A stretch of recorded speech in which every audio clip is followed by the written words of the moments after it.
क्षेत्रबाट मान्य एलपी शाह लिम्बुज्यूलाई जिताएर पठाएको थियौँ। त्यो निर्वाचन पश्चात 5 वर्षको म्यान्डेट लिएर उहाँले संसदमा यो देशको निम्ति, यो क्षेत्रको निम्ति, विकास र समृद्धिको निम्ति महत्त्वपूर्ण भूमिका खेल्दै हुन्थ्यो। तर यो देशमा विदेशीहरूको चलखेलमा परेर हाम्रा नवपुस्ताहरूलाई, युवाहरूलाई निराशाको खेती गरेर यो देशमा हुँदै गरेका सकारात्मक कुराहरू लुकाएर यो देशमा निराशाको खेती गरेर जुन ढङ्गले हाम्रा युवाहरूको गुनासो र आक्रोशलाई दुरुपयोग गरेर यो देश विध्वंस गर्ने गरेको गतिविधि भयो। त्यो गतिविधिका कारणले गर्दा आज मुलुक यो संसद विघटन भएर पुनः निर्वाचनको सम्मुखमा गइरहेको छ।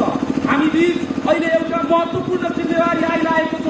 अब हामीले फेरि पुनः एकचोटि नेकपा एमालेलाई राष्ट्रको निर्णायक शक्ति बनाउनु पर्नेछ र हामीले देखेको, हाम्रो पार्टीले देखेको विचार र दृष्टिकोणलाई जनताको माझमा पुर्याउनु पर्नेछ।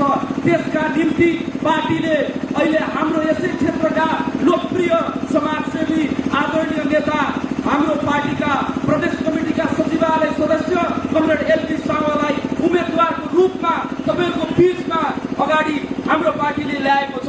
म तपाईँहरूलाई भन्न चाहन्छु, यो पार्टीले गरेको महत्त्वपूर्ण निर्णय जुन छ, यो निर्णयले पक्कै पनि झापा क्षेत्र नम्बर 4 को विकास र समृद्धिमा महत्त्वपूर्ण भूमिका खेल्नेछ। यहाँका जनताहरूले आफ्नो जनप्रतिनिधि प्राप्त गरेको महसुस गर्नेछन्। यहाँको जनताले हाम्रो आवाज, यो झापा क्षेत्र नम्बर 4 को आवाज, यहाँ रहेका सीमान्तकृत व्यक्तिहरूको आवाज, यहाँ रहेका भूमिहीन कुटुम्बवासीहरूको आवाज, यहाँ रहेका मुस्लिम दाजुभाइहरूको आवाज, यहाँ रहेका सन्ताल दाजुभाइहरूको आवाजलाई हाम्रा प्रतिनिधि मान्य एलपी शाह लिम्बुज्यूले संसदमा उठान गर्नुहुनेछ।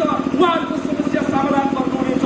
हामीले, हाम्रो पार्टीले जतिखेर सरकारको नेतृत्व गर्ने अवसर प्राप्त गरौँ, त्यतिखेर यो नेपाली जनताको पक्षमा महत्त्वपूर्ण भूमिका निर्वाह गरेको छ। चाहे त्यो युवाको क्षेत्रमा चाहिँ स्वरोजगारका कार्यक्रमहरू हुन्, चाहे त्यो विद्यार्थीहरूको पक्षमा